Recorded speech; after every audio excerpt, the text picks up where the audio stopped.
porque a veces parecería como que este tema es una obviedad. O sea, cuando uno pregunta, bueno, ¿qué es Pesaj? Pesaj es la fiesta de la libertad, Pesaj es la fiesta de la salida de Egipto. Y de tan obvio que es, muchas veces no nos paramos a reconsiderar o a pensar qué es lo que esto quiere decir, ¿sí? ¿Qué quiere decir que un pueblo miles de años después siga marcando el éxodo de Egipto? O sea, ¿por qué este acontecimiento es tan crucial? O sea, todas tienen algo de memoria histórica, pero esta en particular va más allá de la fiesta, porque el tema de la salida de Egipto lo recordamos diariamente en las plegarias también. No solo el día de Pesaj. Digamos, si nosotros pensamos en Hanukkah o en, aquí hay un chat, disculpen, no sé quién es, Mercedes, ok.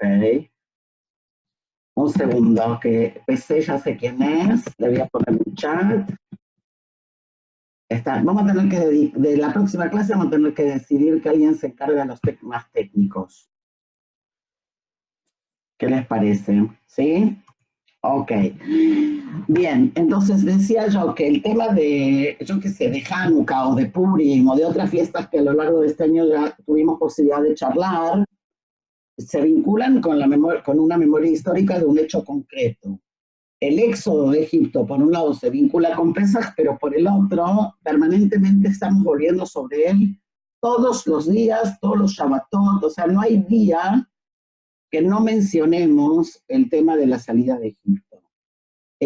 Por lo tanto, ocupa tal vez una dimensión o un lugar que parecería un poco extraño, ¿no? Entonces, yo quiero tirar así un poco la primera reflexión y la primera idea que tiene que ver con que parecería ser que el elemento de la esclavitud es un elemento tan traumático en la historia de nuestro pueblo que hay como una necesidad de permanente de volver a él.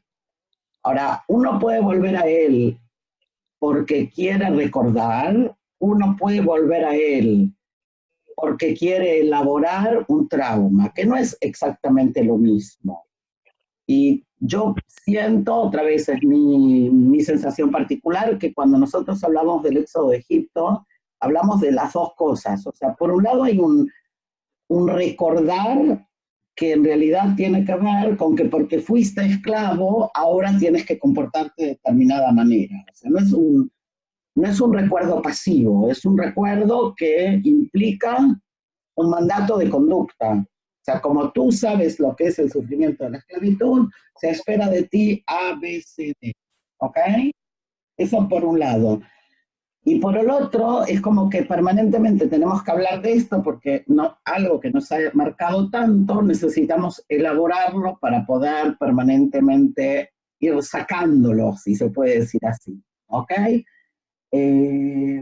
Entonces hay como un recuerdo y un recuerdo por oposición, ¿no? O sea, ¿qué es lo que se espera? Se espera que no hagamos, ¿sí? Y muchas de las mitzvot que nosotros tenemos en la Torá nos dicen, Higer Aita Beretz Mitzrayim, o sea, haz tal cosa y recuerda que fuiste extranjero en la tierra de Egipto, ¿sí? Y aquí se mezclan dos conceptos que enseguida vamos a tratar de vincular, que uno tiene que ver con la esclavitud, pero el otro tiene que ver con la extranjería, porque no solo fuimos esclavos, sino que éramos extranjeros o extraños o no pertenecientes, o éramos el otro diferente en una sociedad que era mayoritariamente distinta. Y si bien están vinculados, no son lo mismo, ¿ok? Entonces, eso por un lado. Creo que también vale la pena, cuando pensamos en esto, pensar que lo contrario, la esclavitud, obviamente es la libertad. Pero de tan obvio, ¿sí? Ni nos paramos a pensar. Entonces, ¿qué quiere decir que lo opuesto a la esclavitud es la libertad? Nosotros no somos esclavos. La gran pregunta es, ¿somos libres? Aida me puso cara, ¿sí? O sea, el hecho de que no seamos esclavos no necesariamente hace que seamos libres. Si se acuerdan las que estuvieron presentes en la clase de Purim, cuando hablamos del rey Asuero, de Ahasveros, y vimos el tema de que seguimos siendo esclavos del reino. ¿Se acuerdan las que estuvieron? Entonces, somos libres por un lado, porque no somos esclavos en el sentido estricto del término, pero por el otro seguimos siendo esclavos, ¿sí? De un poder extranjero, de un reinado, de una moral diferente, etcétera, etcétera. Ahora, ¿por qué el tema de la libertad entonces es tan importante? ¿Okay? Y parecería que esto tiene que ver con un tema de la visión nuestra de la concepción judía. O sea, sin libertad no hay posibilidad de servir a Dios. Parece medio loco, pero es así. O sea, solo la persona que es libre puede elegir servir a Dios. Porque si no, no está sirviendo, si no, está haciendo otra cosa. Si no, está obligado, está compungido, pero el servicio verdadero tiene que ver con la posibilidad de la elección. O sea, ser libre quiere decir que yo elijo vincularme con lo que yo quiera. En este caso hablamos de Dios porque estamos hablando del tema judío, pero la libertad implica, ¿sí?, la posibilidad de elección en todos los sentidos, también en el sentido de mi relación con Dios. Soy yo quien decido si voy a aceptar este vínculo o no lo voy a aceptar. Por eso hay quienes dicen que la libertad es un riesgo, ¿no? Porque la libertad es incluso un riesgo hacia el ateísmo, dicen algunos. Sin embargo, es un riesgo que debemos de correr, porque solo si optamos por tener fe o por considerar a Dios o por cómo cada una lo quiera definir, podemos hacerlo a partir de una situación de libertad. Si no, estaríamos hablando de otra cosa. ¿Hasta ahí estamos o está muy difícil? Caras. Como no las escucho, pónganme caras. Ok. Entonces, esa es una primera idea que sí vale la pena que nos detengamos y la pensemos, ¿no? El concepto de la libertad y yo diría más, o sea, no solo el vínculo con Dios tiene que ver con la libertad, sino también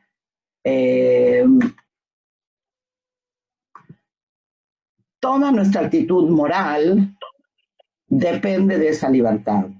O sea, es como que la libertad no es el valor, pero la libertad es la condición sine qua non para que uno pueda actuar de acuerdo a ciertos valores que uno elige. Si no hay libertad, yo no puedo elegir, yo qué sé, corregir el mundo, yo no puedo elegir actuar éticamente, porque todo lo que haga no va a ser mi elección, ¿sí? Entonces, el concepto de la libertad en ese sentido, en Pesaj, ¿ok?, es fundamental. Si hasta aquí estamos, lo que quiero es que tratemos de entrar un poquito en la noche de Pesaj, a partir de esta mirada, ¿ok? Porque la noche de Pesaj, que tiene muchísimos elementos y no todos vamos a poder revisar, aparte de la comida, nos plantea algunos temas interesantes. El primer tema, comentaba yo el otro día también en casa, es por qué la Haggadá empieza justamente, la primera parte de la Haggadá que leemos es la recitación de Al-Ahmaniyá, ¿sí?, que traducido sería algo así como este es el pan de la pobreza, quien necesita que venga y coja, etcétera. ¿Saben de qué hablo, sí? Si alguien no sabe, me hace señas. ¿Sí? Ok. Entonces, la pregunta es, ¿por qué la noche del Seder, después que hicimos las bendiciones del vino, etcétera, etcétera, lo primero que decimos es, este es el pan de la pobreza? Lo lógico sería decir, esta noche estamos reunidos aquí Si fuera un discurso del siglo XXI, diría, nos encontramos aquí para conmemorar, ¿sí? No diríamos, este es el pan de la pobreza. Entonces, ¿alguien se anima a tratar de contestar? Aida, libera tu micrófono. Sí, Aida. El pan de la pobreza es un símbolo. Ok, ¿qué? Y tiene una fuerza muy potente. ¿Qué implica? Que implica que debido a que pudimos salir y ser libres, nos tuvimos que alimentar de esa manera. Sí. Y ese pan nos recuerda que antes de poder salir, tuvimos que salir deprisa y no pudimos comer el pan que nos hubiera gustado comer en libertad, sino que para recordar ese día vamos a comer un pan que es igual que el pan que comieron nuestros ancestros cuando tuvieron que salir. Ok. Todavía no me contesta, voy a ser mala, ¿por qué iniciar con eso? O sea, porque lo que tú dices también aparece después, ¿no? O sea, después hay una parte donde decimos que no dijo estas tres cosas, Pesaj, Matzá y Maror, y explicamos que la Matzá, como bien tú dijiste, bla, bla, bla. Julia, ¿quieres agregar algo? Sí, a ver, yo lo de la pobreza es casi, para mí es vulnerabilidad, que no se nos olvide nunca. Si nuestros ancestros tuvieron que salir corriendo en una situación de peligro, de riesgo, nosotros también tenemos que ser conscientes que somos muy poco en este siglo XXI, con tanta tecnología y tanto poder, de que seguimos siendo vulnerables, de que quizá en esa fuerza, en esa pobreza está nuestra fuerza. Darnos cuenta de nuestros límites, nuestras limitaciones, nuestras faltas de capacidad muchas veces, y a partir de ahí ya comenzar a pesar desde ese punto de vista tan sencillo, pero como ha dicho Aida, tan potente y tan importante. Ok. ¿Alguien más, chicas? Bacallá, Marina. Abre tu micrófono. Yo quería comentar que empezamos con el recuerdo de la matzá, porque la matzá es aquello que perdura en el tiempo. Si tenemos el pan fresco y tenemos la matzá, el pan fresco es muy apetecible y lo comes en el momento y está riquísimo. Pero con el tiempo se estropea. En cambio, la matzá no. La matzá es algo que perdura en el tiempo. Y este es, digamos, el punto de anclaje para recordar todo lo demás. Ok. Que han comentado mis compañeras. Bien. Analía. Yo lo veía un poco como que alajmania es lo básico, ¿vale? El pan es lo básico que una persona necesita para vivir. Y creo que de ahí se desprende que para que un hombre sea libre, tiene que tener lo básico como sustento para poder realizarlo. No sé, estoy cosas. Bien, en realidad no tenemos una respuesta y todas las respuestas, si las sumamos, nos dan, como vieron, una serie de elementos importantes, desde la cosa más simbólica o metafórica, ¿no? O sea, como la vulnerabilidad en el sentido más amplio. ¿Sí? Dora, ¿quieres decir algo? Sí, Perdón. también para recordar que nada nos pertenece, o sea, que todo es prestado, que nada nos pertenece y que no lo olvidemos nunca, ni la vida, ni lo material, ni nada. Es como para recordar eso, como somos pobres, pero de que nada nos pertenece, que no tenemos nada. Ok. Que todo es prestado. Ok, vamos a ver que lo que tú dices se relaciona también con algunos otros elementos del Seder, ¿ok? Y está presente en otras fiestas también, ¿no? Como en Sukkot, donde queda mucho más claro el tema de que el hogar, la casa no nos pertenece, etcétera, ¿sí? Entonces, si tomamos todo lo que dijeron, que obviamente está bien en el sentido que todos estos pensamientos nos llevan a poner el foco. ¿Sí? Acá hay dos temas. Un foco es que no dice, esta es la matzá, ¿ok? Porque podría decir, esta es la matzá, pero no. El texto elige usar la expresión bíblica, toránica, de este es el pan de la pobreza, ¿ok? Entonces, hay algo que vale la pena pensar en relación no solo a la matzá, en el sentido como Marina decía que es verdad, ¿ok? Sino en cuanto a la pobreza, que tiene a lo mejor más vinculación con lo que Julia hablaba de la vulnerabilidad. en el sentido, porque aparte el texto sigue y dice, quien necesite, ¿no?, que venga y que tome.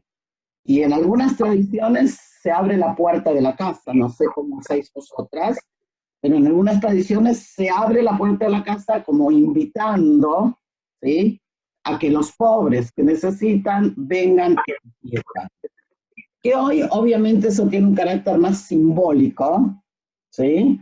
Pero que por otro lado la enseñanza vale la pena recordarla en el sentido de que nadie se quede fuera en la noche del Seder. O sea, hoy uno de los fenómenos que tenemos es que tendríamos que tener la posibilidad de abrir nuestras casas o nuestras comunidades para que nadie se quede sin hacer Seder, ¿sí? Nadie desde lo económico, y sobre todo, pero por supuesto hoy tenemos también otros motivos. Ahora, la pobreza y la esclavitud están muy vinculadas, ¿sí? Ni el esclavo es dueño de su tiempo, ni el pobre en el siglo XXI es dueño de su tiempo. O si queremos decirlo, ni el esclavo es libre, ni el pobre es libre, porque aquel que actúa, otra vez, no sé cómo se dice en español, forzado, ¿ok?, por sus circunstancias de tipo económicas o de tipo sociales, obviamente no podemos hablar de que hay en eso un tema de libertad, ¿sí? Entonces, no es casual que la Agadá diga, ok, vamos a celebrar la liberación, pero antes de celebrar la liberación y hablar de Egipto, bla, bla, bla, bla, bla, bla, vamos a acordarnos de dónde estamos saliendo y vamos a tener en cuenta que nadie quede fuera en este día, porque también hoy tenemos pobres, también hoy tenemos personas vulnerables, también hoy tenemos personas excluidas, ¿sí? Y ese es un tema que a mí siempre me gusta porque cuando muchas veces me dicen en colegios, me preguntan, porque ustedes saben que yo soy media rara, ¿no?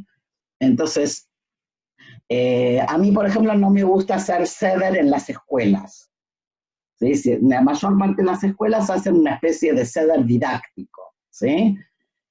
Y yo digo, en lugar de hacer un Seder didáctico, hay que enseñarle a los niños y a los papás que en la noche del Seder tienen que invitar a aquellas familias que no hacen Seder. Me parece que eso es más importante que el Seder didáctico que yo hago con un niño de 8 años en el colegio. ¿Se entiende? Entonces, la educación no es nuestro tema, pero sí el tema de abrir la casa. O sea, no puede ser que en Pesaj yo no abra la casa y no me preocupe de ver que todo el mundo a mi alrededor, ¿sí?, tenga donde celebrar la fiesta de la liberación. Entonces, eso como un primer momento, enseguida vamos a volver sobre él, porque eso también se vincula con el segundo texto, que tenemos en la Agadá después de la Lachmania, ¿cuál es? ¿Quién da más? Es un texto que todas saben y que todas cantan, que empieza así, Aida. Manishtana, bien, Lía. Entonces, el segundo texto que todos leemos es ¿qué tiene diferente esta noche? ¿Sí? A todas las noches. Yo voy a compartir ahora en pantalla una cosa que quiero que veamos antes de seguir charlando. Espero lograrlo, porque ustedes saben que con estas cosas nuevas no es sencillo, pero vamos a intentarlo. Me tengo fe que lo vamos a lograr. Un minuto, esto no. Ok, tenemos que abrir vamos a abrir el Word aquí y vamos a compartir la pantalla. Un segundo. Ya estoy con ustedes. Ok.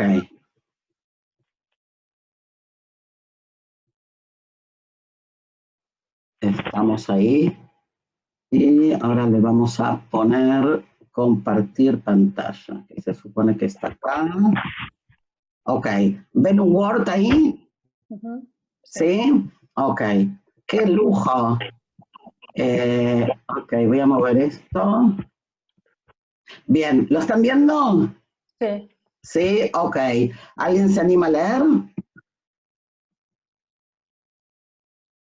Vamos, que Yo puedo leer. hay varias profesoras de letras ahí, ¿no? Venga, va. ¿Lo leo? Sí, venga. Mishnah Pesajim 10:4.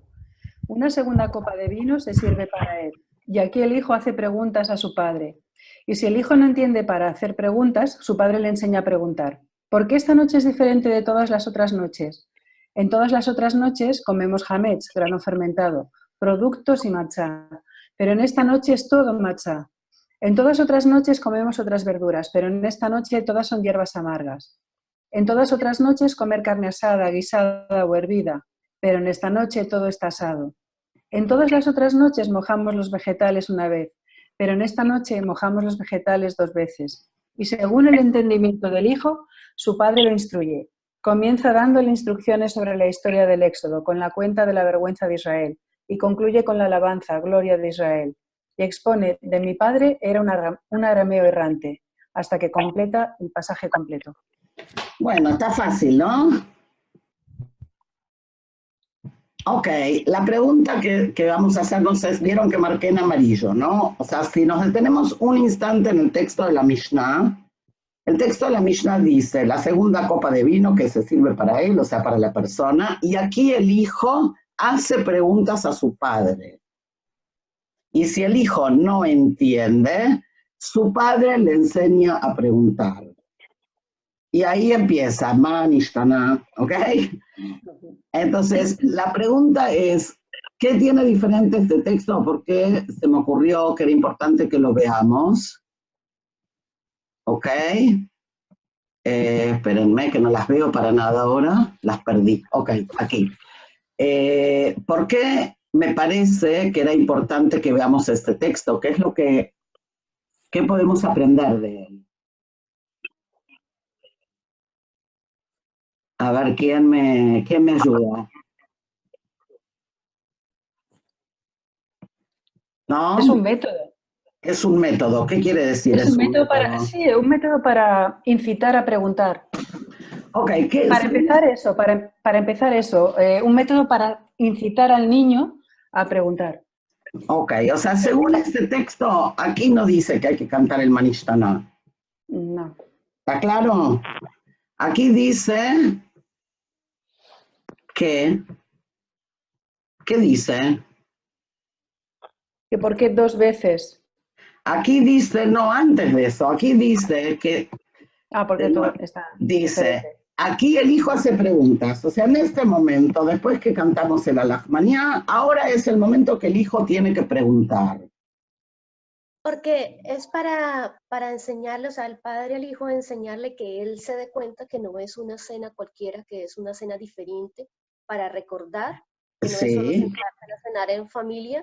Entonces, por eso le dice que, o sea, como que las preguntas que le enseña a preguntar, esa manera como le enseña a preguntar es como para que él note la diferencia entre esta cena. Sí, pero tú estás haciendo trampa, Dora. Yo dije que lean solo lo que marqué en amarillo. No todo. Olvídense de que conocen el Manishtana. Si ustedes no conocen el Manishtana, lo que dice aquí el texto es que en este momento el chico tiene que preguntar, punto. ¿Sí? Y dice, y si el hijo no entiende para hacer preguntas, su padre le enseña a preguntar. O sea, según este texto, lo importante es que el niño pregunte. Y si no sabe preguntar, tenemos una ayuda didáctica con el Manishtana de cómo hacer para que preguntes, ¿entendió? Ahora, verdad que con el tiempo el Manishtana se convirtió un poco otra vez en una canción, pero no es lo importante es que la persona o el niño en este caso pregunte. ¿Por qué digo la persona? Porque en las casas donde no hay niños, los que tienen que preguntar son los adultos. O sea, lo que tenemos que hacer esta noche es preguntar en qué se diferencia esta noche a las otras. Y las 4 preguntas que aparecen aquí son ejemplos. Fíjense, por ejemplo, que dice, lo voy a marcar para que lo vean más claro. ¿Lo ven? En todas otras noches comer carne asada, guisada o hervida, pero en esta noche todo asado. Nosotros no cantamos esto hoy en día. ¿Qué falta aquí que nosotros sí cantamos? Aquí falta que no tenemos el templo, entonces como no hay templo no se puede comer. No se Bien, puede... pero igual seguimos teniendo 4 preguntas, entonces, ¿cuál es la pregunta que acá no está? Que comemos recostados. ¿Por qué Bien. comemos recostados? Bien, entonces tenemos la pregunta, ¿sí? De que comemos recostados, que no se hacía en esa época, en la época de la Mishnah, porque en la época de la Mishnah comer recostados no tenía nada de diferente. En cualquier comida que más o menos era considerada una comida respetable, las personas se sentaban semi-recostados. Los esclavos o los sirvientes comían de pie. ¿Sí? Entonces tenemos aquí una situación importantísima, que es después de hablar de la pobreza, vienen las preguntas, olvídense del Manishtana, vienen las preguntas. Y si conectamos esto con el tema de la libertad, también en eso tenemos que hacer un stop y pensar, ¿por qué abrir el Seder preguntando? ¿Qué es lo que nos están queriendo decir? Aparte del tema pedagógico, de que los chicos no se aburran. Que no demos nada por sobreentendido, que preguntando lleguemos a descubrir por nosotros mismos qué pasa, por qué es esa noche tan diferente con respecto a las otras. Ok, pero Julia, va más allá de la noche, ¿sí, Aida? Yo creo que es por lo que está recogido en la Torá. Sí. Respecto al tema de Pesaj, cuando hace alusión a las fiestas, y dice, cuando te pregunte tu hijo el día de mañana diciendo ¿qué es esto?, le responderás. Por eso el hijo tiene que preguntar. Ok, entonces otra vez, acá hay varios niveles. Un nivel es el nivel técnico, ¿sí? Que es quien pregunta. Y dice el texto, el hijo, y vamos a ver después en unos minutos que también las hijas, ¿ok? O sea que cuando se dice el hijo, es el hijo en términos genéricos, porque algunos trataron de decir que no era, entonces siempre vale la pena aclararlo, que son las hijas también, ¿ok? Esa es una parte. Hay otra parte que tiene que ver con el hecho mismo de comenzar preguntando. Así como dijimos, empezamos con el pan de la pobreza y seguimos con la pregunta. Aquí hay algo que tiene que ver con lo que Julia tal vez recién insinuaba un poco, y es, la pregunta es otra vez un símbolo de libertad. Puede preguntar y puede cuestionar solo la persona que es libre. ¿Sí? Y hay quien dice que hasta la mayor de las tiranías cae cuando se comienza a preguntar. O sea, la condición de poder preguntar es una condición que manifiesta la libertad. La persona que no es libre no pregunta, acepta. ¿Okay? Entonces, también en esto, más allá de lo didáctico, pedagógico, que es muy entretenido, que los chicos pregunten, bla, bla, bla, bla, bla, bla, al enseñarles, no el contenido, sino al enseñarles el hecho de preguntar, les estamos enseñando el concepto de la libertad. O sea, la libertad no es una gesta histórica de la lucha de Espartaco, ¿sí? Tampoco es el cruce del mar. La libertad es otra cosa. No es la parte épica de la historia, sino que justamente en estos pequeños detalles está la esencia de lo que queremos transmitir. Y es que nos sentamos durante miles de años alrededor de la mesa para preguntar. Y hay algunos que dirían, qué problema, ¿no? Estos judíos se pasan preguntando. Uno les pregunta algo y te contestan con una pregunta. ¿Nunca escucharon eso? Sí, ¿ok? Ahora, no es casual, porque preguntar, interrogar, desafía a la tiranía, desafía al poder, desafía al que está arriba, siempre. Entonces, la pregunta es como una herramienta en ese sentido, una expresión de la libertad. ¿Ok? ¿Hasta ahí estamos? ¿Sí? ¿Avanzamos un cachito más? Y yo quería vincular con algo que ustedes dijeron y lo vamos a tratar de redondear para leer juntas otro texto antes de pasar un poco a las mujeres, ¿no? Y hay un tema que ustedes saben que yo siempre menciono, así que lo voy a mencionar medio rápido, que es el tema del tiempo y del espacio, ¿no? Y en esta fiesta el tema del tiempo y el espacio está muy presente, un poco por lo que Dora decía antes, que como que nada nos pertenece, ¿sí? Y cuando Rashi pregunta, en el inicio de Génesis, Rashi, el comentarista, pregunta ¿por qué la Torá empieza por donde empieza si tendría que haber empezado con el mandato de este es el primero de los meses? ¿Se entendió la pregunta? O más o menos. ¿Qué caras? Sí, no, sonrisas. Ok.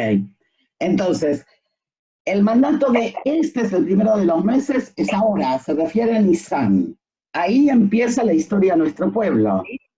Sin embargo, la Torá no empieza por ahí. ¿Sí? La Torá empieza con el relato de la creación. Y pregunta Rashi, ¿por qué? O sea, ¿por qué empezamos por el relato de la creación y no empezamos por el primer mandato que recibimos como pueblo? A lo cual Rashi contesta, y muchas de vosotras lo sabéis, que tiene que ver con que tenemos que tener claro que la tierra fue creada, ¿sí? Y por lo tanto la tierra no le pertenece a nadie, ¿sí?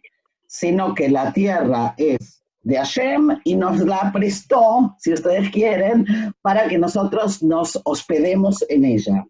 Ahora, este concepto de que no hay propiedad sobre la tierra es un concepto fundamental en el judaísmo que nos va a acompañar en muchas también normas que vienen después, como las normas del jubileo, ¿sí? De que hay que devolverle la tierra a sus propietarios, porque en realidad nadie es propietario de la tierra, que hay que liberar las tierras, ¿sí? No hay que dejar las tierras descansar, hay que liberarlas. Después de 50 años, si me han sacado la tierra a mí porque tenía una deuda, me la tienen que devolver, ¿ok? ¿Por qué? Porque la tierra o las posesiones materiales no tienen ninguna importancia y no son nuestras, en definitiva. Concepto que no es nada fácil de entender en el siglo XXI, ¿no? Pero que de vez en cuando vale la pena parar y pensar un poco en eso, ¿sí? Ahora, hay un juego de palabras interesante en hebreo, que la palabra extranjero, ¿cómo se dice en hebreo? Ger, ¿sí? Hoy usamos la palabra ger en otra connotación, que es la connotación del prosélito, de la persona que se incorpora al judaísmo, pero la palabra originalmente ger es el extranjero que vive en tu tierra, ¿sí? Y es muy interesante este juego de ger y gar. Gar quiere decir vivir en el sentido de habitar, ¿sí? Entonces, es el extranjero que habita contigo, ¿sí? Y volvemos a lo que dijimos al principio, parte de todas estas normativas de Pesaj nos dicen, recuerda que tú fuiste esclavo, recuerda que tú fuiste extranjero en la tierra de Egipto. Y por lo tanto, ¿sí? No oprimas al pobre, no oprimas al huérfano, no oprimas a la viuda, etcétera, etcétera, etcétera, toda una serie de nominaciones muy importantes. ¿Ok? Ahora, entonces, el concepto de que cuando uno es diferente es vulnerable, por un lado, como lo dijimos antes, y por el otro, el concepto de que en realidad todo lo que está aquí no me pertenece. Y en ese sentido, el pensamiento judío es muy diferente a otras clases de concepciones, que sí dan mucho lugar al tema del espacio. Por eso nosotros siempre solemos hablar del tiempo, ¿sí? Y no del espacio. ¿Se entiende la diferencia? Ahora, también cuando hablamos del tiempo, esto ya lo dijimos muchas veces, el tema de que el tiempo histórico comienza a ser contado para el pueblo judío a partir del mes de Nisan. O sea, a partir de la liberación de Egipto, nosotros contamos el tiempo histórico, es el principio del año histórico. ¿Sí? Alguna vez ya dijimos que tenemos 4 inicios del año, uno de ellos es el inicio del año en el mes de Nisan. El mes de Nisan vale para la cuenta de los reyes, por ejemplo. O sea, es el mes que tiene que ver con nuestra vida nacional. Y yo no sé si alguna vez les comenté que hay un comentarista medieval, Sforno, que dice que el mes de Nisan es el comienzo de nuestro tiempo electivo. ¿Sí? Creo que alguna vez se los mencioné, en el sentido de que es un tiempo que nosotros dominamos y no el amo.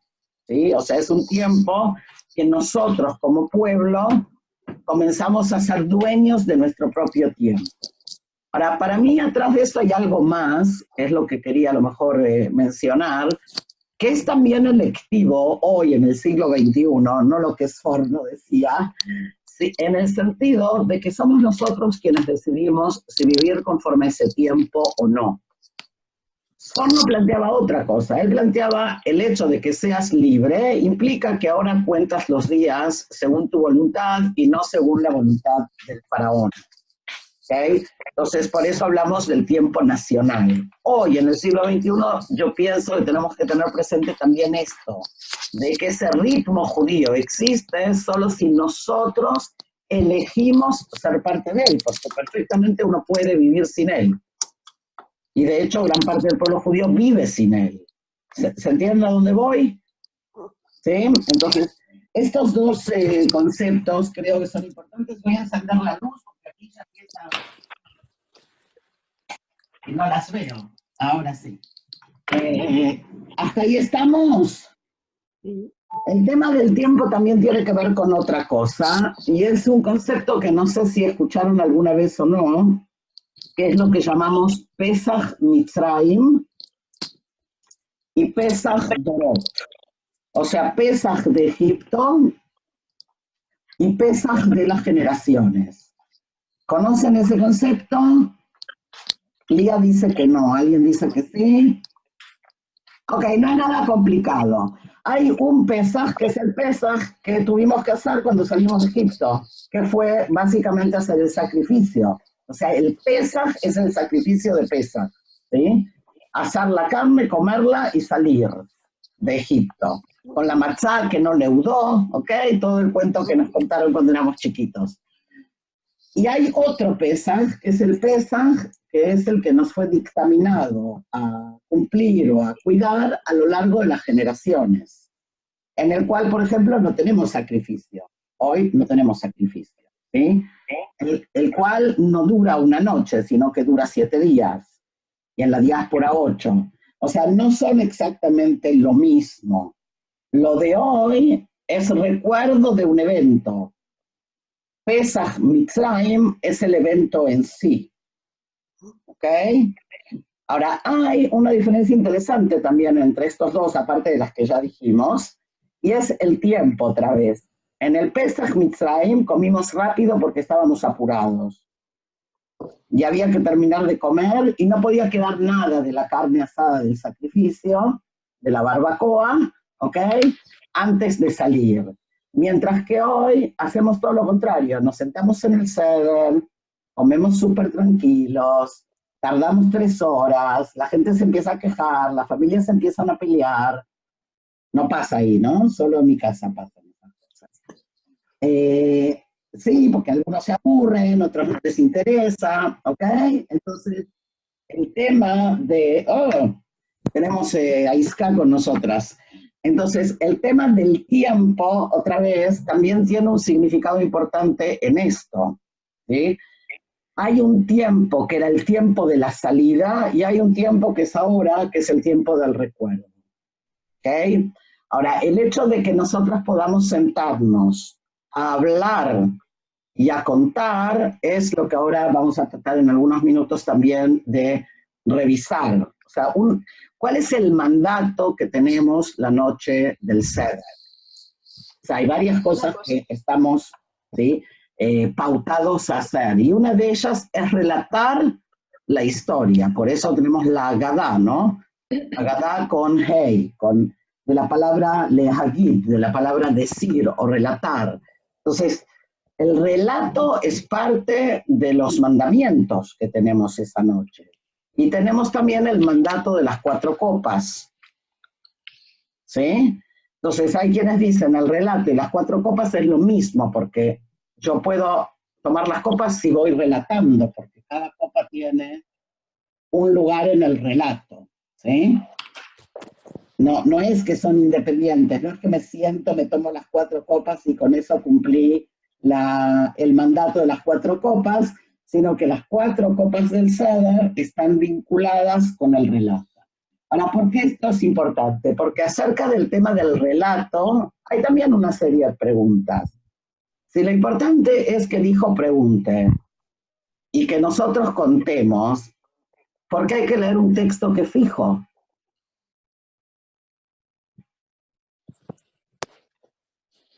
¿Alguien se preguntó alguna vez? Es más, ¿qué sentimos nosotros al leer un texto que es fijo? ¿Nos sirve, no nos sirve? ¿Nos ayuda a explicar a los hijos o a veces nos pesa? Sí, el texto es fijo porque la historia fue una vez y es la que es y no cambia. El texto tiene que ser fijo porque siempre todas las circunstancias varían y las libertades, la esclavitud y todo es un término que cambia con el tiempo y con la vida. Entonces, yo creo que siempre hay una respuesta. Pero, Bruna, yo podría decir que el contenido tiene que ser fijo, pero el texto puede ser variable. O sea, el texto tiene un estilo determinado, ¿no? Yo podría decir, a lo mejor es más fácil en el siglo XXI explicar con otro estilo. O sea, pero la Torá hacemos lo mismo, o sea, la Torá es el mismo texto que año tras año leemos, sin embargo, lo resignificamos cada vez que lo leemos. Entonces, sí, esto podría decirse que podría ser lo mismo. Pero hay una diferencia fundamental desde el punto de vista de la tradición. La Torá, conforme a la tradición cultural judía, fue entregada por Dios. Y por lo tanto se la considera un texto canónico y cerrado. La Agadá, no hay discusión alguna de que es un texto que se fue elaborando a lo largo de los siglos y que fue elaborado por los hombres que fueron, y no las mujeres, que fue elaborado por los hombres que fueron poniendo y agregando diferentes elementos, ¿sí? Entonces, es una pregunta que no la hago yo, la hicieron también otros, porque es muy importante entender, y por ejemplo, la Agadá es como un sidur, o sea, es un libro de rezos, o es un relato histórico. Y hay un poco de tensión entre estos dos elementos, porque sin duda la Agadá tiene elementos que parecerían ser casi oración. Por ejemplo, leemos el Alel. Por ejemplo, decimos Nishmat. O sea, hay una serie de textos en la Agadá que sin duda tienen como carácter ritual, por llamarlo de alguna manera, ¿ok? Y otros que tienen carácter didáctico, podríamos decir. O sea, como que los dos elementos parecería que a lo largo de los siglos se fueron entrelazando. Y hay una pregunta interesante de cuál es el elemento que tiene que pesar más, ¿sí? Y en qué me cambia si es un texto que lo considero una plegaria o si es un texto que lo considero un texto didáctico. Y esto tiene que ver con cuál es nuestra actitud hacia la Agadá. Entre aquellos que dicen, esto es lo que hay que leer, punto, y aquellos que dicen, esto es lo que hay que leer, pero sobre esto yo puedo agregar, puedo preguntar, puedo hacer obras de teatro, puedo, ¿ok? O sea, la noche del Seder en algunas comunidades, también a lo largo de la historia, no solo hoy, ha sido muy creativa.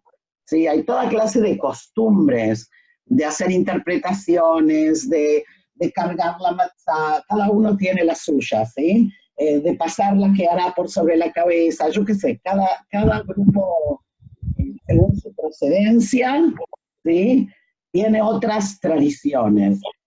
Entonces, ahora, esas tradiciones son las que se fueron generando y agregando, porque es obvio que yo qué sé, que los judíos de Afganistán tienen costumbres diferentes a los judíos de Alemania. El texto básico de la Agadá es el mismo, pero sin embargo alrededor de ella se fueron agregando cosas. Y tenemos hoy muchas Agadot, por supuesto con Perushim ya medievales hay un montón, ¿ok? Pero también hay Agadot modernas con explicaciones modernas.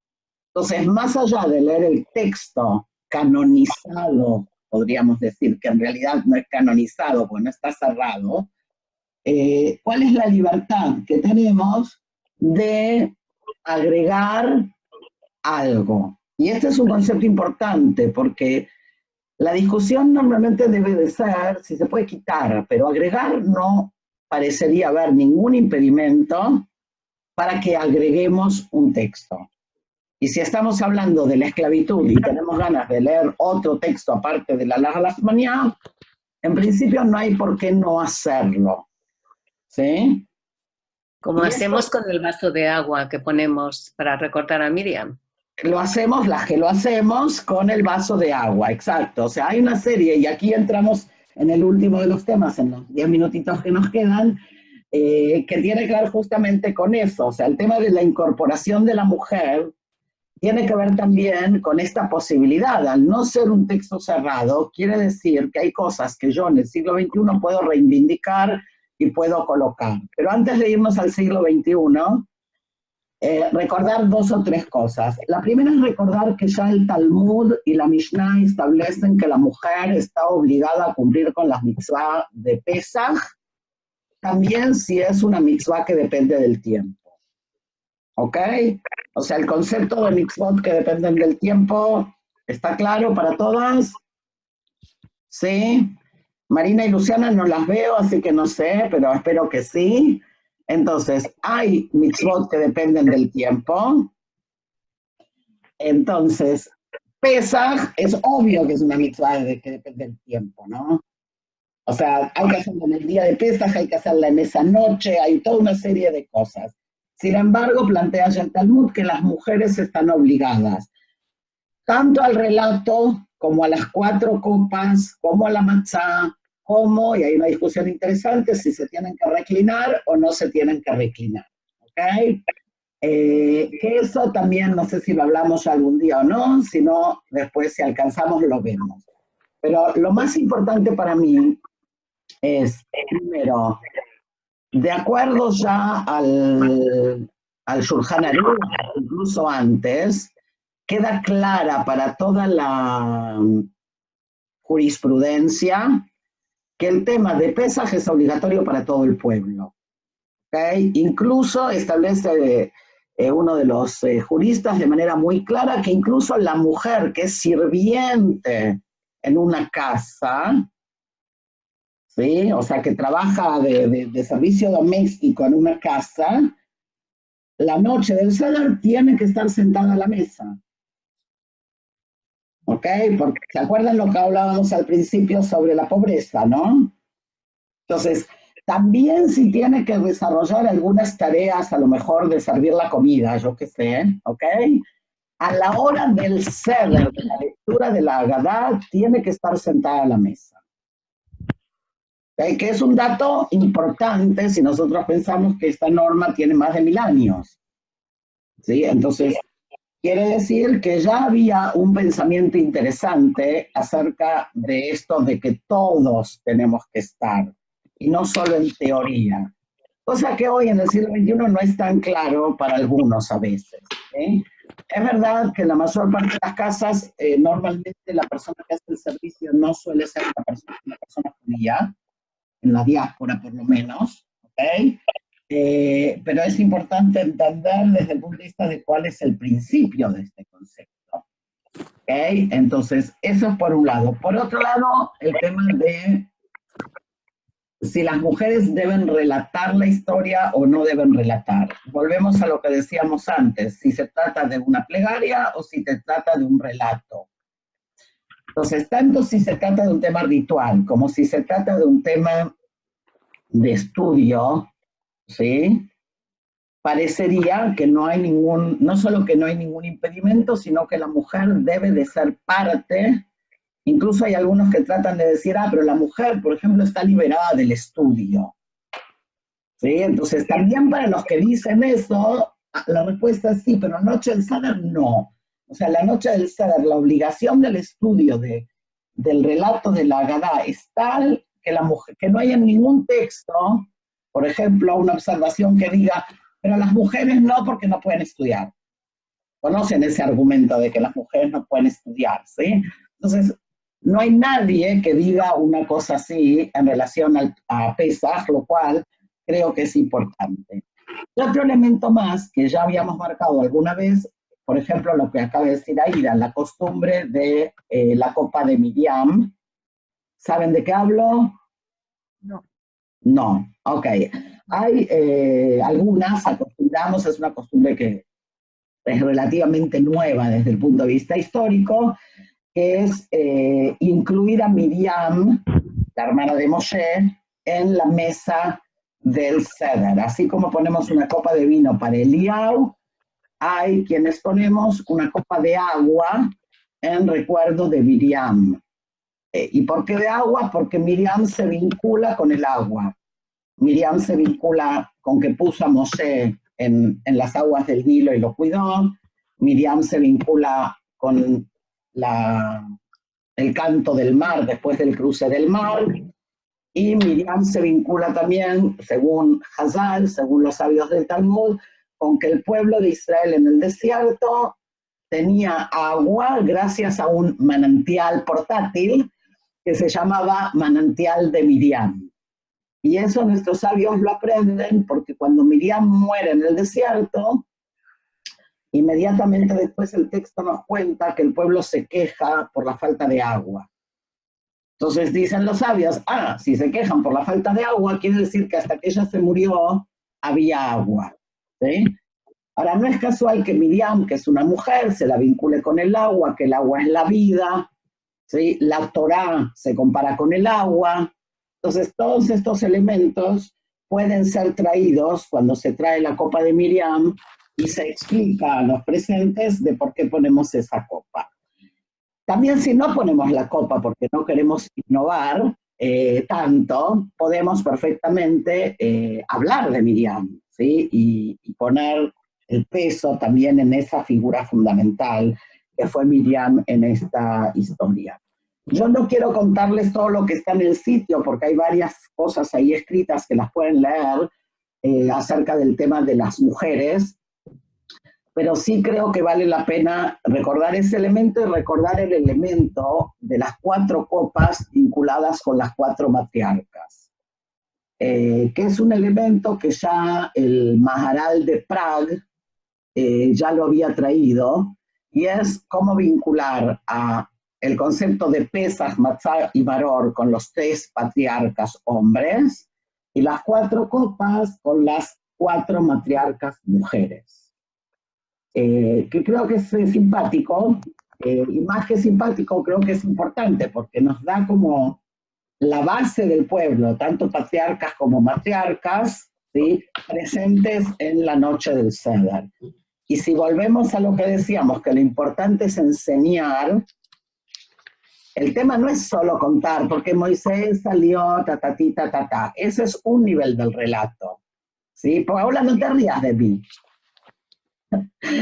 Un nivel del relato es el cuento infantil, y es válido cuando hablamos de niños, pero hay también un nivel del relato que tenemos que tratar de subir, porque si no, de subir o de bajar en profundidad, porque si no nos quedamos muy ahí, muy en la cosa superficial, y es obvio que una festividad no perdura durante miles de años por su superficialidad. O sea, y quien no ha tenido la posibilidad de estudiar estos temas con profundidad y seguir estudiándolos, porque la noche de la fiesta uno puede seguir charlando y estudiando, convierte a la fiesta otra vez en una comida, ¿sí? Y si bien es cierto que la comida es importante, no es lo más importante.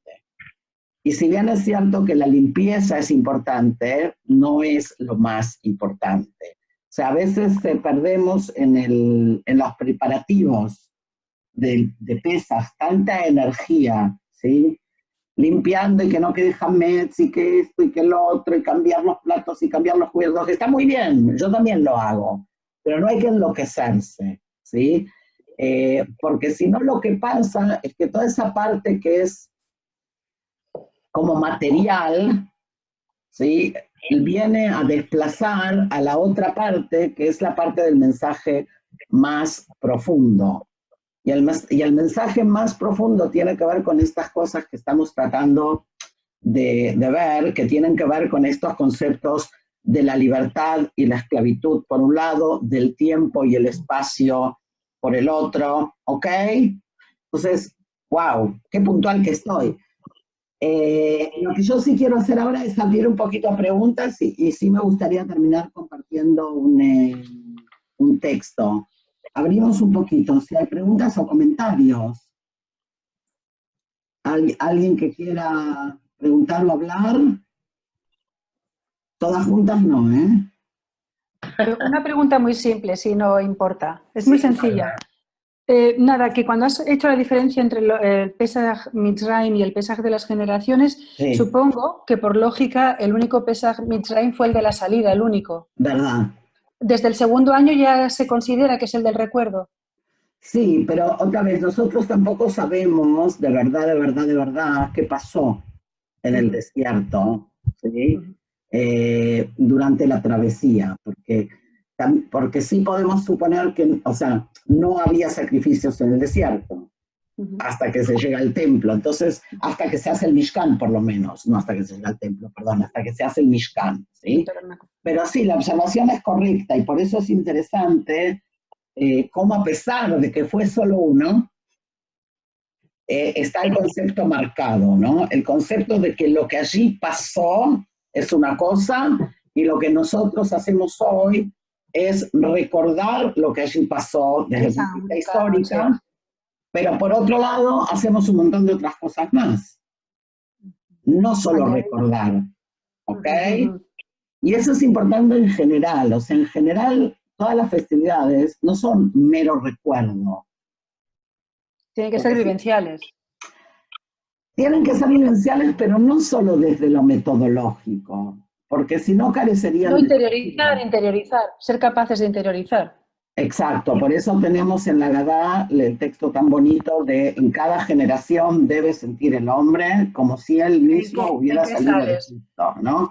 O sea, va más allá de una cuestión, otra vez, metodológica, de vamos a repetir, sino cómo hago yo para en mis circunstancias de hoy sentir que soy parte de eso, ¿sí? Y por eso hay algunos que otra vez que toman más libertades interpretativas y leen otros textos, y está la famosa frase también de cada hombre debería de sentirse como si él mismo hubiera salido de Auschwitz, ¿sí? Y hay una serie de connotaciones que podemos agregar si queremos profundizar en lo que quiere decir que yo me siento como si. ¿Okay? Yo no estuve ahí, pero ¿cómo hago para sentirme como si? ¿Okay? Y eso es importante. Va más allá de un recuerdo pasivo, ¿sí? Por eso la noche de Pesaj es una noche, por un lado, muy ordenada, o sea, tenemos el Seder. Muy pautada. ¿Sí? Muy pautada, Seder quiere decir orden, ¿sí? Está muy pautada, y por otro lado, es una noche donde tenemos mucha libertad de poder charlar, compartir, discutir, estudiar juntos todo lo que querramos. Y eso es un poco también la invitación, o sea, que no nos quedemos con la clase acá, sino que cada uno en casa pueda llevar un pequeño texto, una pequeña reflexión, y bueno, y colaborar de esa manera a que la mesa sea una mesa más activa, ¿no? Sí, chicas, ¿quién más? ¿Quién más? Uy, pero qué difícil que está esto. Ok. Aida, ¿quieres decir algo? No, simplemente iba a anotar que conozco varias versiones de Haggadot. Sí. Hay una Haggadah que trata de ponerlo al tiempo de ahora. Y toda la simbología de la que hará la actualiza para que tenga un peso y mete también poesías y cosas de textos actuales para que sea una cosa más cercana y más viva, para que lo sintamos más. Yo creo que la Agadá es uno de los textos que más variables tiene, ¿sí? Hubo una época, por ejemplo, en Israel, que cada kibutz hacía su propia Agadá, ¿okay? A principios del Estado. agregándole toda una serie de textos. Tenemos en los últimos años una Agadá que también salió en español, que es la Agadá israelí, de Noam Sion, que es excelente, que trae un montón de textos, otra vez de carácter filosóficos, didácticos, preguntas, ¿sí? Por ejemplo, en lugar, esa, la que está mostrando aquí, ¿ok? ¿La ven en pantalla? ¿No? Está buena, ¿sí? Está buena. Y es muy completa. Yo no la veo. Cosas muy simpáticas. No se ve. No se ve, ¿puedes ponerlo en el chat? En el chat puedes escribirnos a todas juntas el nombre, ¿sí? Sí. Ok, yo si no, sí, ahí. ¿Sí? ¿Te animas? Vale. Ok, yo para terminar, salvo que haya más preguntas, están muy calladas hoy, me dejaron hablar mucho. Es que hay mucho contenido. Vale, yo quiero compartir un texto, espérenme que esto de la compartir pantalla es, ahí va, bien. Y es un texto, bueno, lo ven ahí.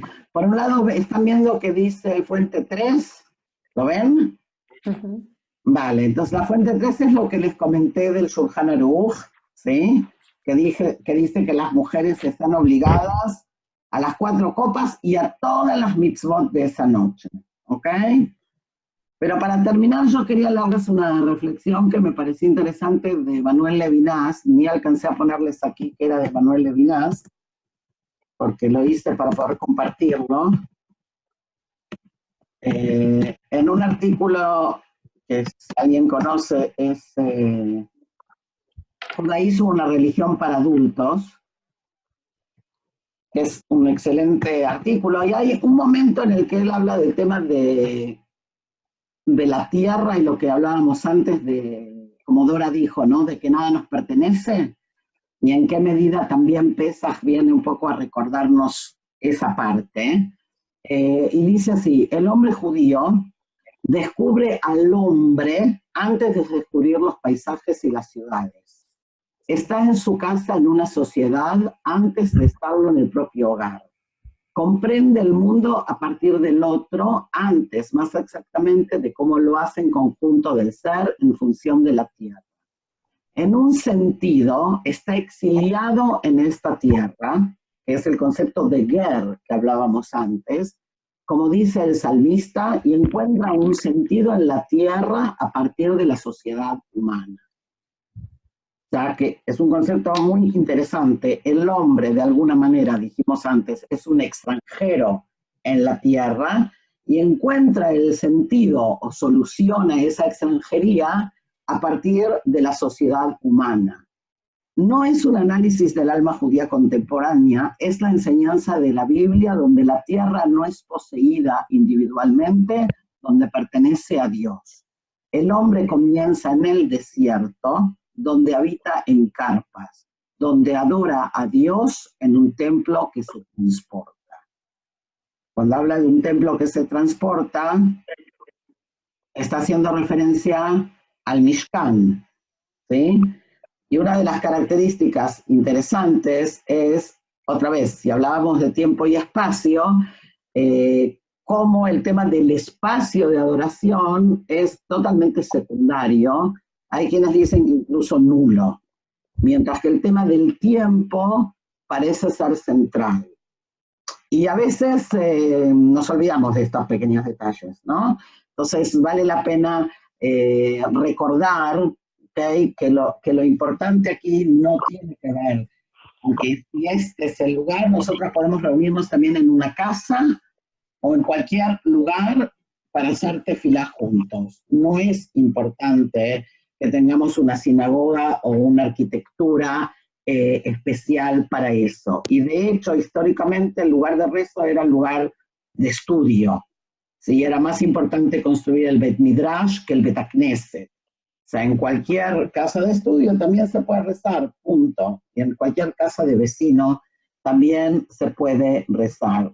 Y creo que es un dato que a veces nos olvidamos, tan acostumbrados a cómo estamos, en que hay que ir al templo, en que, ¿sí? Entonces, también tratar de interiorizar y de llegar a los conceptos más profundos de la fiesta. Estamos... Me cansaron, chicas. Digan algo. Ok. Como no sé si nos vamos a ver, primero que tengan un hermoso Pesaj. Igualmente. Igualmente. Y segundo, en el sitio hay bastantes materiales. Hoy vamos a subir algo más que escribió Vicky, que me lo mandó ayer, pero todavía no alcancé a subirlo. Ok, para las que saben quién es Vicky de Buenos Aires. Entonces lo vamos a subir más tarde al sitio. Y si alguien más tiene algo que quiera compartir, algún texto, alguna reflexión, todavía estamos a tiempo antes del viernes. Sí.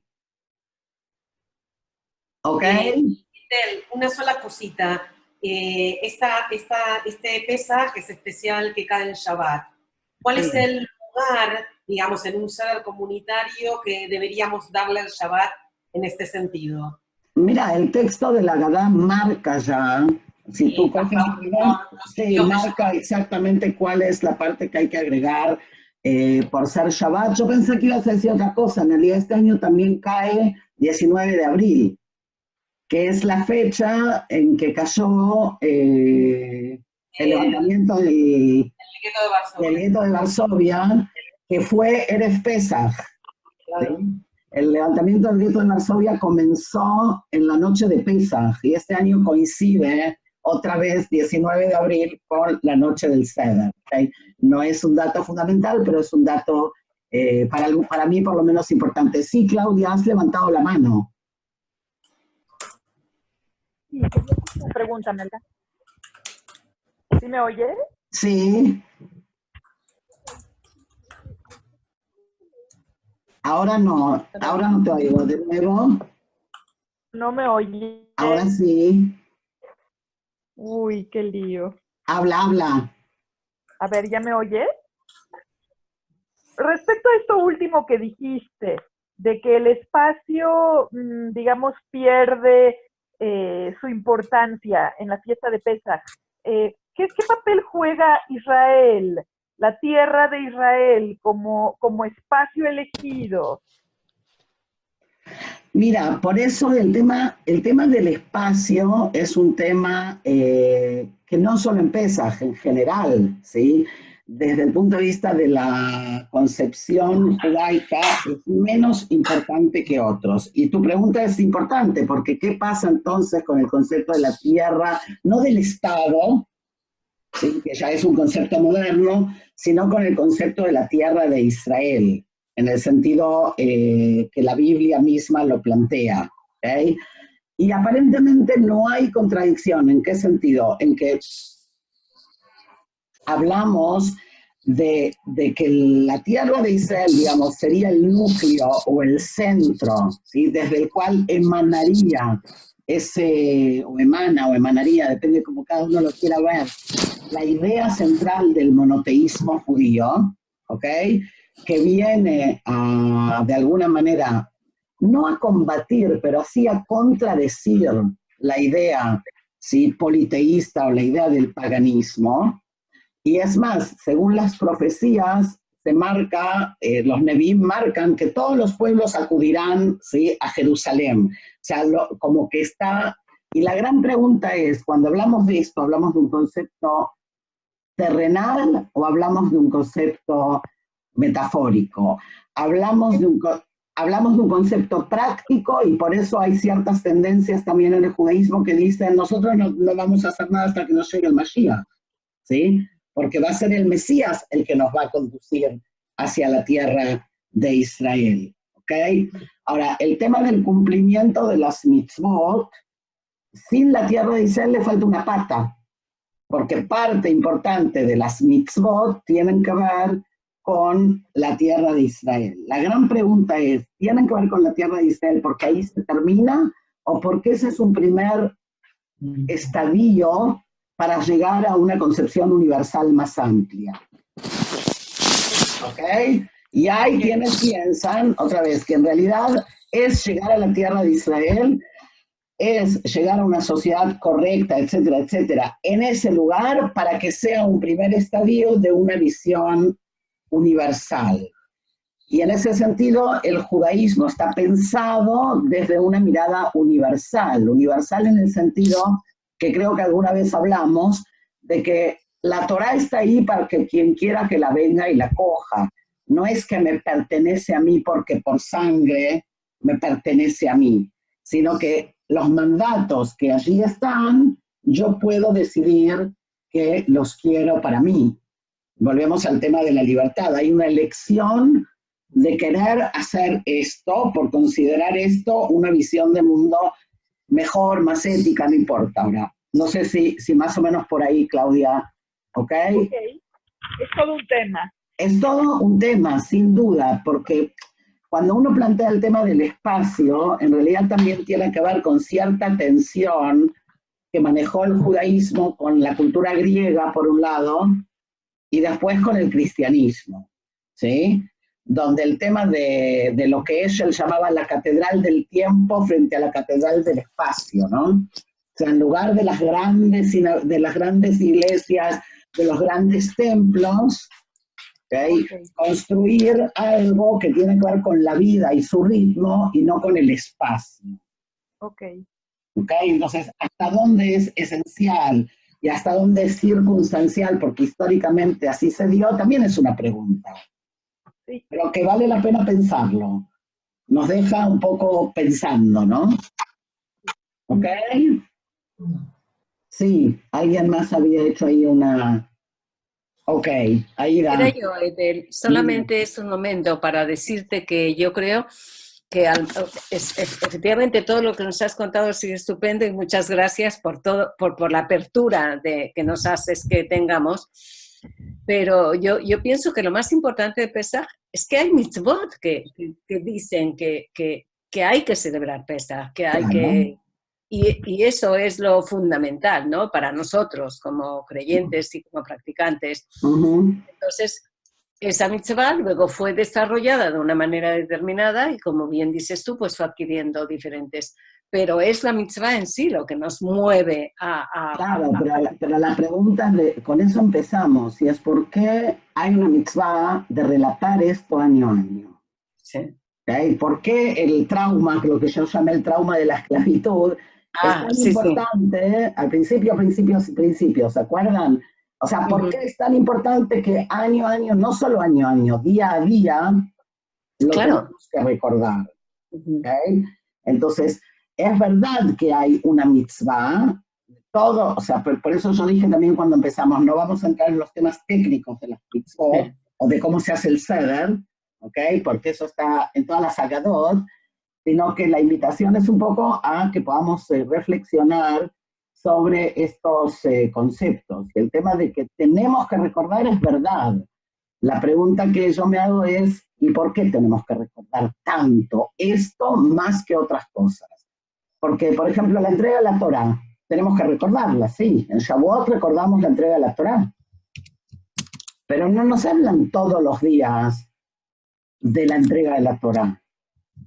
Sacando la bendición de la Torá, ¿sí? Pero sí nos hablan todos los días de la esclavitud en Egipto. A eso me refería, ¿sí? ¿Ok? Cas, un gustazo y nos vemos la próxima. Igualmente. Ok, ya va a ser Igualmente. Gracias. Gracias. Gracias. Que tengan un buen pesaje. Gracias. Adiós, Ana. Besitos desde España. Adiós a todos. Feliz Pesaj. Adiós. Chao.